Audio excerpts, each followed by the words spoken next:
ঝড়ে লণ্ডভণ্ড ভোট কেন্দ্র, নির্বিঘ্নে ভোট চলাকালীন আচমকাই আকাশের মুখ ভার, আতঙ্কে বুথ ছাড়েন একাধিক ভোটার। প্রকৃতির তাণ্ডব থেকে বাঁচতে কেন্দ্রের মধ্যেই আশ্রয় নিতে দেখা যায় অনেককেই। বনগাঁ লোকসভার আংরাইল 217 নম্বর বুথের ঘটনা। ঘড়ির কাঁটা 11টা, তীব্র দহনজ্বালা কাটিয়ে বৃষ্টির মুখ দেখল বনগাঁর হরিণঘাটার বাসিন্দারা।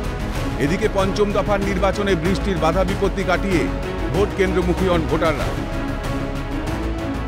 মুহুর্মুহু বজ্রপাত, বিদ্যুৎ বিচ্ছিন্ন হয়ে পড়ে বনগাঁ হরিণঘাটার দেউলি নারকেলডাঙ্গার 47 নম্বর বুথ। এদিকে ভোটদান জারি রাখতে চার্জিং লাইট দিয়ে ভোটারদের সাহায্য করেন স্থানীয় পুলিশ আধিকারিকরা। পরে অবশ্য সমস্যার সমাধানে ঘটনাস্থলে হাজির হন বিদ্যুৎ দপ্তরের আধিকারিকরা।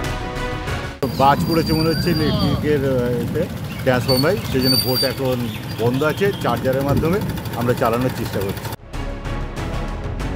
ঝড় বৃষ্টি মাথায় নিয়ে এই বুথমুখী ভোটাররা। অন্যদিকে লোডশেডিং, মোমবাতির আলোতেই 71 নম্বর বুথ বাগদা হাই স্কুলে চলল ভোটদান প্রক্রিয়া। বুথের সমস্যা খতিয়ে দেখতে হাজির হন বনগাঁ লোকসভা কেন্দ্রের তৃণমূল প্রার্থী বিশ্বজিৎ দাস। অনেকের অসুবিধা হচ্ছে শুধু মোমবাতির আলোয়, বা যেখানে ইভিএম মেশিনটা রয়েছে সেখানেও পর্যাপ্ত আলো নেই। এটাই এখানকার মানুষের অবজেকশন আছে।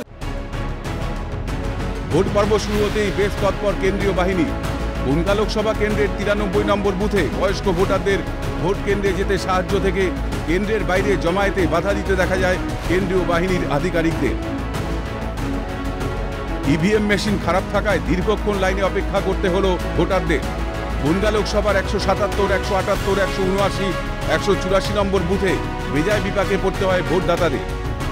মেশিন খারাপ শুনছি, কখন মেশিন ঠিক হবে তো কিছুই বুঝতে পারছি না। কি জানতে পারছেন, কি বলছে? এখন বলছে মেশিন খারাপ। বনগাঁ রামনগর প্রাইমারি স্কুল 107 নম্বর বুথে আচমকাই অসুস্থ হয়ে পড়েন প্রিজাইডিং অফিসার। অসুস্থ অবস্থায় তড়িঘড়ি অরিজিৎ চক্রবর্তী নামে ওই ব্যক্তিকে বাগদা হাসপাতালে নিয়ে যাওয়া হয়। বাংলায় পঞ্চম দফার ভোটে প্রত্যাশা মতো বাড়বে ভোটের হার।